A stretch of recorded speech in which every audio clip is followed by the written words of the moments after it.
এক মহিলা আমারে হুমকি দেয় সে নাকি আমাকে পুলিশ দিয়ে ধরায় নিয়ে যাইব। নিয়ে যা, যদি আমি কোনো অকারেন্স করি বা কোনো কিছু করে থাকি আমাকে নিয়ে যা, পুলিশ দিয়ে ধরায়। কত বড় সাহস এই মহিলা জানেন ফেক আইডি খুলে মানে ফেক আইডি দিয়ে আমাকে নোংরা কমেন্ট করে। একটা মহিলা হয়ে আরেকটা মহিলাকে নোংরা কমেন্ট করে। এই মহিলাই বিভিন্ন ধরনের আইডি দিয়ে আমাকে নোংরা কমেন্ট, যত খারাপ ধরনের কমেন্ট আছে আমাকে কমেন্ট করে। তা আমি আবার কি করি, ব্লক মেরে দিই। তো ব্লক মেরে দেওয়াতে আমি নাকি মহিলাকে নিয়ে কথা বলছি। কে রে ভাই, আপনি কোনো সেলিব্রিটি? আপনাকে নিয়ে আমি কথা বললে ভাইরাল হয়ে যাব? কে আপনি? হু আর ইউ? কে ভাই?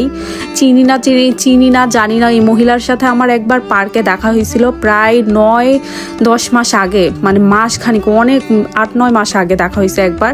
মহিলা আমার বাসায় 2বার আসছিল, আমি মহিলার বাসায় একবার গেছি। মহিলা না বলে ওই কিছুদিন আগেও আমার বাসায় আসছিল। মহিলার হাজব্যান্ডের সাথে ঝগড়া করে একবার আমার বাসায় আসছিল। তো যাই হোক, আরেকবার মহিলার সাথে পার্কে মহিলাই আমাকে ফোন দিয়ে নিয়ে গেছে। তো মহিলার বাসায় কিন্তু ফোন দিয়ে নিয়ে গেছে, তারপর আমি গেছি। আর এই মহিলাকে আমি চিনিও না জানিও না। আর ওনার সম্বন্ধে আমি খুবই কি বলবো, ওনার কাছের কিছু মানুষ আছে আমাকে মেসেজ দিয়ে অনেক কথা বলেছে। তারপরে থেকে এই মহিলাকে আমি ইগনোর করি, এই মহিলাকে ফোন টোন দেই না, কথা বলি না। তো ভাইরে ভাই, 2 দিনের পরিচয় কি এই মহিলার সাথে? এই মহিলা যে আমাকে নানান ধরনের মেসেজ দিয়ে হুমকি টুমকি দিচ্ছে যে আমি নাকি এই মহিলাকে নিয়ে কথা বলছি। আরে ভাই, উনি কে? আমি ওনাকে চিনিও না জানিও না। উনি অন্য ডিস্ট্রিক্টের মানুষ, আমি অন্য ডিস্ট্রিক্টের মানুষ। ওনার সাথে তেমন কথাও হয় না আমার।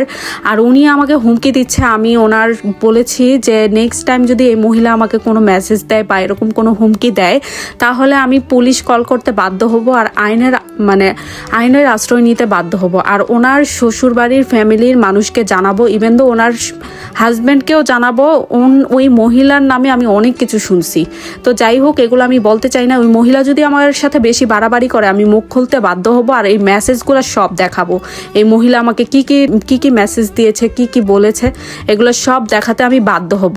কারণ উনি কে? উনি আমাকে এত কথা বলার? উনি কে এত কথা বলার? আমার হাজবেন্ডও, আমি সাথে আমি আমার জামাইরে মেসেজগুলো দেখাই। আমার জামাই হাসতেছে, লিটারেলি মানে হাসতেছে এই মেসেজগুলো দেখে যে এই মহিলা কি এটার কি মাথা ঠিক আছে? আমার তো মনে হয় না। কারণ ওর নাম ধরে আমি কিছু বলছি? এই মহিলাকে আমি চিনি না জানি না, বা কে কোথাকার। আর এই মহিলা আমার বান্ধবী হইতে যাইব কেন? ফাজিল মহিলা, তুই আমার এত কথা কেন শোনাবি? ফেক আইডি খুলে আমাকে দেখিস কেন? আমাকে পছন্দ করিস না, আমাকে ব্লক মেরে রাখবি?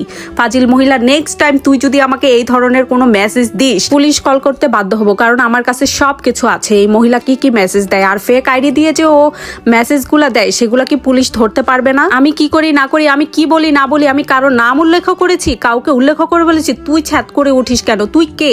তোকে চিনি জানি? মহিলা, তুই আমার নামে এইসব ধরনের বাজে কথা বলবি কেন? তুই তকারি ভাষায় আমাকে যা খুশি তাই বলছে এই মহিলা, মেসেজ দিয়ে। কত বড় সাহস এই মহিলার সাথে একটা মানুষেরও ভালো সম্পর্ক নাই। এই মহিলার কি বলবো, এই মহিলারই কিছু কাছের মানুষ আমাকে অনেক কিছু মেসেজ দিয়ে বলছে।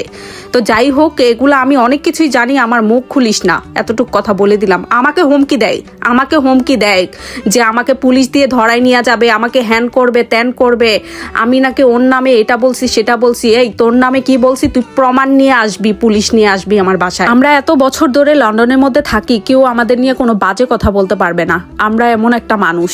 তো যাই হোক, আমরা অনেক বাসায় থেকে আসছি, তারা বলতে পারবে। আর আমি যে এরিয়াতে থাকি, আশেপাশের মানুষকে জিজ্ঞেস করিস যে আমরা কেমন মানুষ।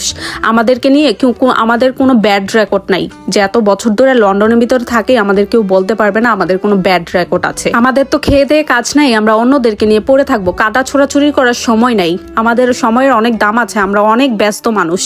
এত মানুষকে নিয়ে আমরা পড়ে থাকি না, আর মানুষকে নিয়ে সমালোচনা করি না, বদনাম করি না মানুষকে নিয়ে।